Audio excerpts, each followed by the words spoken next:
kailangan yan, bago natin ikabit doon sa kisame, ay kailangan nating buuhin muna. Maglalak dito yan kapag sinalpak natin. Ito. Yan. Yan. Hindi ito pwedeng kalasin yung dito kasi hindi mo na yan mabuka. Kabilaan kasi may screw na. So, kailangan ang kalasin mong lock ay yung nandito. Ito to. Yan.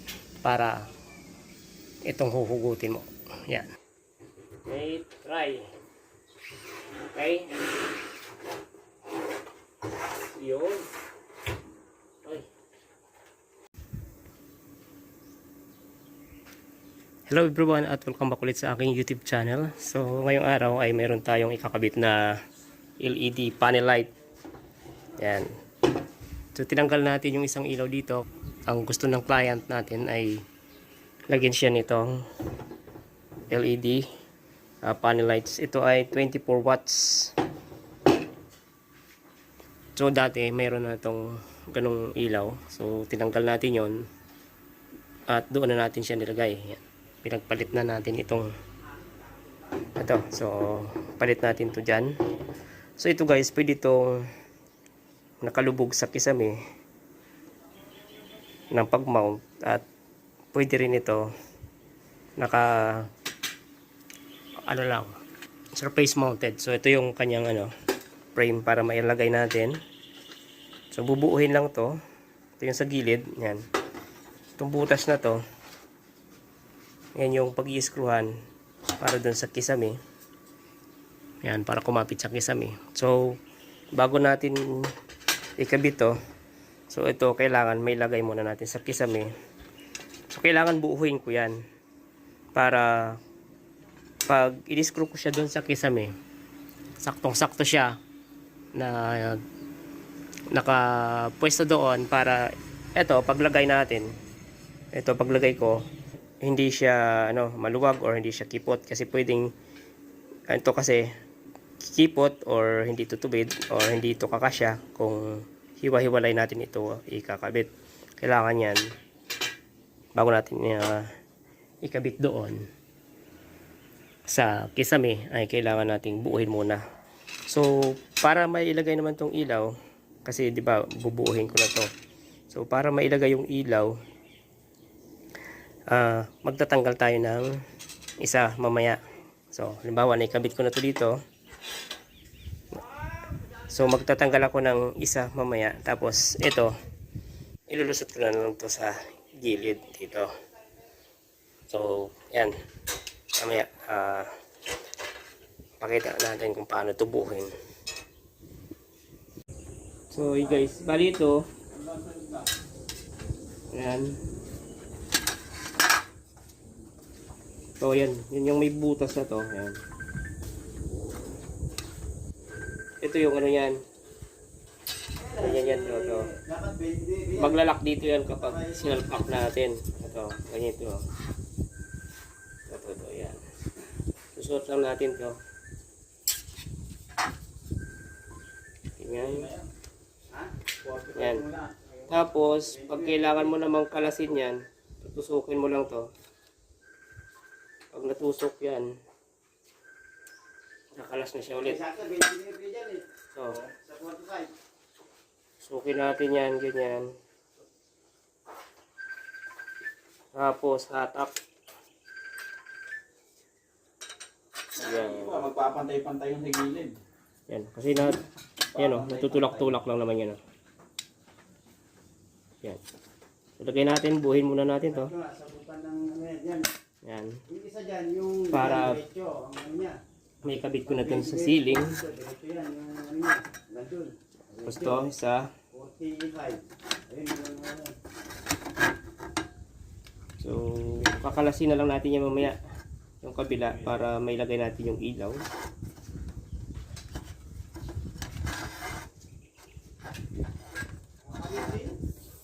So ito kasi kabilaan yung niyan, lock. Meron dito, meron dito. So kung ang ilaw, ang pasok ng ilaw ay dito dapat. So ang kakalasin mo ito. Tapos ito, kabila. Ito yung tatanggalin mo para yung ilaw dito may lusot. Kasi hindi mo na pwedeng kalasin ito. Kasi ito yung nakakapit sa kisame. Ito yung may screw. Kaya ito, hindi mo pwedeng kalasin. Ang kakalasin mo lang ito. Okay.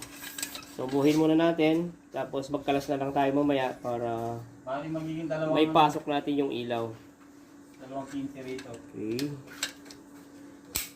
Yan. Bakulin mo yung 45. At magiging ng 15. Parang magiging dalawang 15. Okay. So, para sa akin, mas madali ito kabit na mayroong ganitong frame. Oh. Kesa doon sa magbutas ka.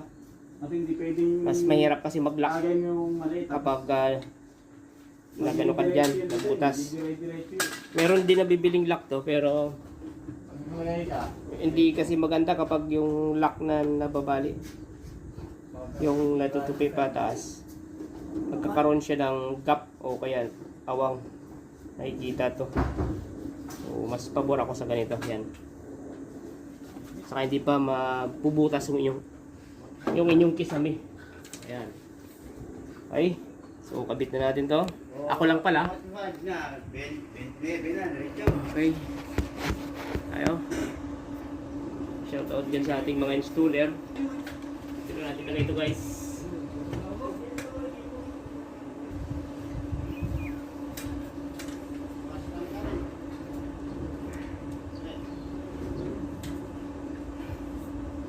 So, ito ay ano to eh. PVC panel lang naman to. So, madali lang to i-mount.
So mag-aagla naman to siya guys. Walang problema yan. Walang pangamba na mahulog siya. Kasi mag-aanglang naman siya. Ayan. Okay lang kahit dito lang yan sa PVC panel.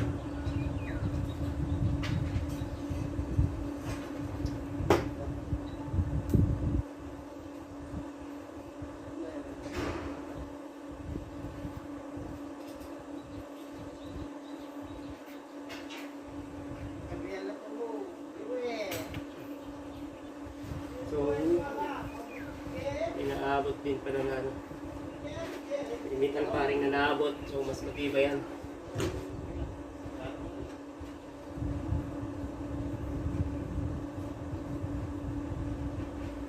Dulo-dulo. May naabot na metal paring. So, matibay siya.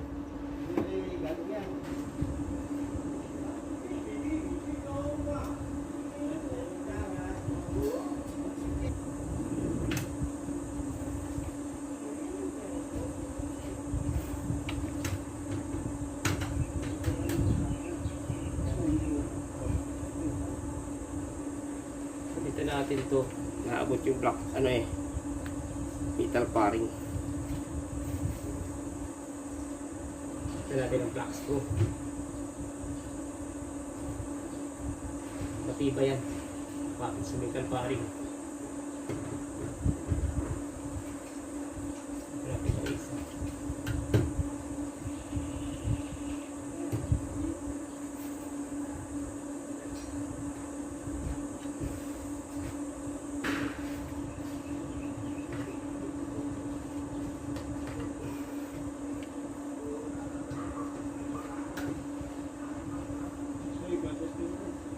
Ayun guys, naka-install na siya. Bali, binutas ko lang siya ng black screw kasi naabot to ng metal paring yung part na to. So pinalit ko rin ulit yung original na screw niya. Yan, matibay yan dahil kumapit sa metal paring. So kakalasin ko to, tapos ilusot ko na yung ilaw para ito may splice ko na. So ito yung kakalasin ko guys, dito yung lock na nandito. Yan.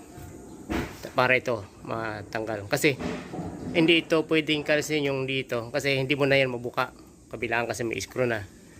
So kailangan ang kalasin mong lock ay yung nandito, ito, yan, para itong huhugutin mo, yan.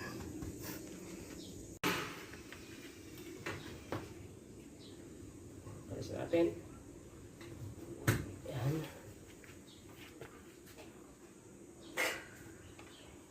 Okay. Kulang pa isa.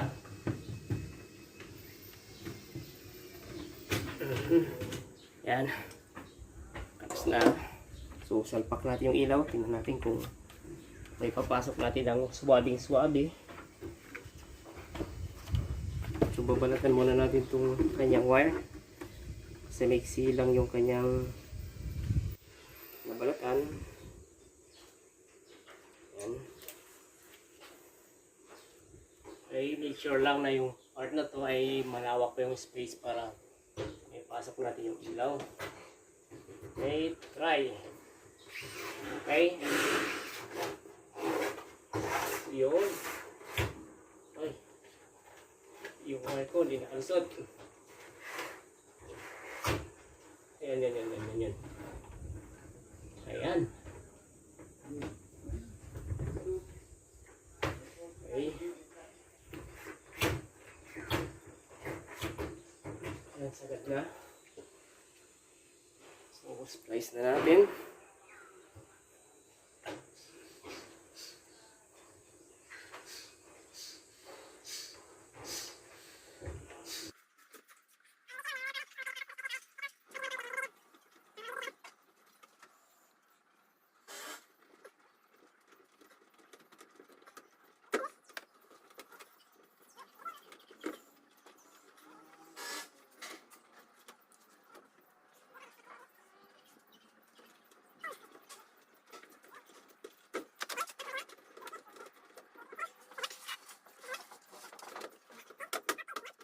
Ayos na. Ayan na, oh. Oh. Lapat na lapat.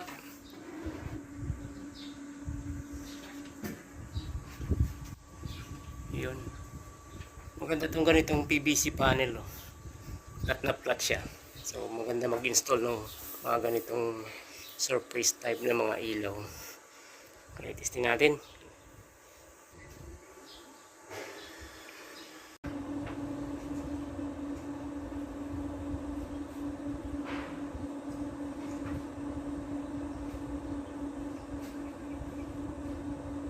Ayun, oh.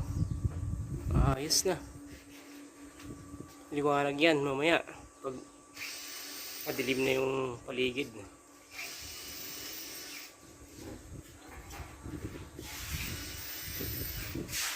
Okay. Try natin mamayang gabi.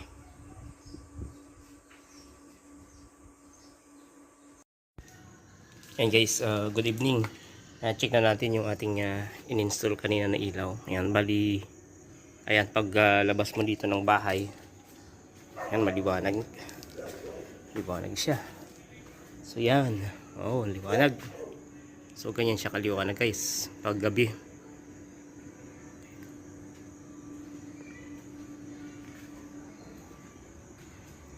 Yan. So ganyan kaliwanag, 24 watts. Then dito, ayan, yung ating nilipat na ilaw. Tapos dito pala, so dito pala sa dirty kitchen guys, yan yung ating in-install na rin, tatlo. Ayan, liwanag na.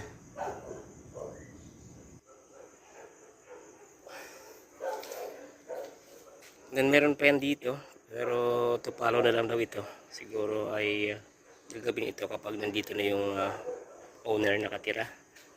So yan, ayun ang ating nagawa sa maghapon guys. Bali sa taas pala mayroon din akong kinabit kanina na dalawang outlet para sa water heater. So ayan.